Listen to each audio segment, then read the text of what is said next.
बिस्मिल्लाहिर्रहमानिर्रहीम। क़ाल नबी सल्लल्लाहु अलैहि वसल्लम ला यहिल्लु लिमुस्लिमिन अन युरब्बिय मुस्लिमन सदक़ल्लाहुल अज़ीम। अल्लाह के नबी ने फरमाया, किसी मुसलमान के लिए ये जायज़ नहीं है कि वो किसी दूसरे मुसलमान को डराए या तकलीफ़ दे। इस हदीस मुबारक में अल्लाह के नबी ने इरशाद फरमाया है कि किसी भी मुसलमान पर यह हलाल नहीं है कि जायज़ नहीं कि किसी दूसरे मुसलमान को परेशान करे, उसको खौफ ज़्यादा करे। इब्न अबी लैला ये ताबीई हैं, यानी वो कहते हैं कि हमने सहाबा से सुना। एक मरतबा अल्लाह के नबी जनाब मोहम्मद मुस्तफ़ा सल्लल्लाहु अलैहि वसल्लम सहाबा के साथ सफ़र पर तशरीफ़ ले जा रहे थे, तो एक सहाबी को नींद आ गई थकावट की वजह से। तो वो आराम कर रहे, तो सहाबा ने उसके जिस्म के किसी आज़ा को बांध दिया।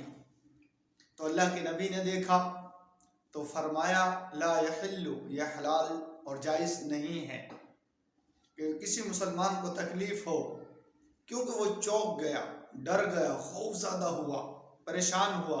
तो अल्लाह के नबी ने फरमाया, ये जायज़ नहीं बल्कि हराम है कि एक मुसलमान दूसरे मुसलमान को तकलीफ़ दे, उसको परेशान हल करे।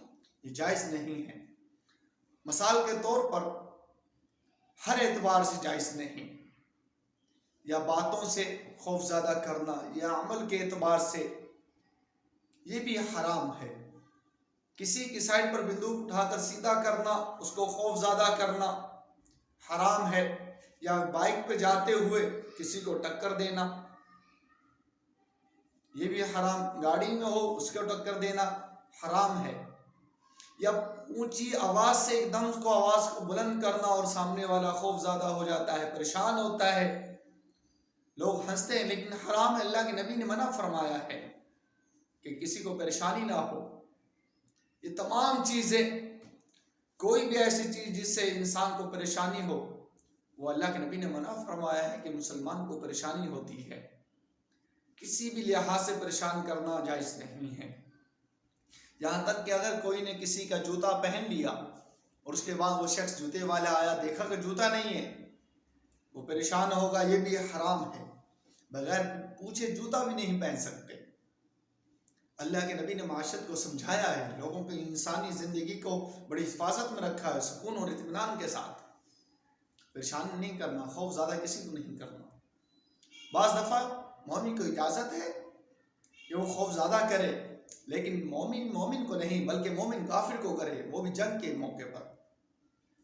मौके पर। इसके अलावा किसी और को परेशान करना जायज़ नहीं। मुसलमान को परेशान करता है, इसको रुकना चाहिए, अल्लाह के नबी की ज़िंदगी को पढ़ना चाहिए और उसको अपनी ज़िंदगी में लेके आना चाहिए।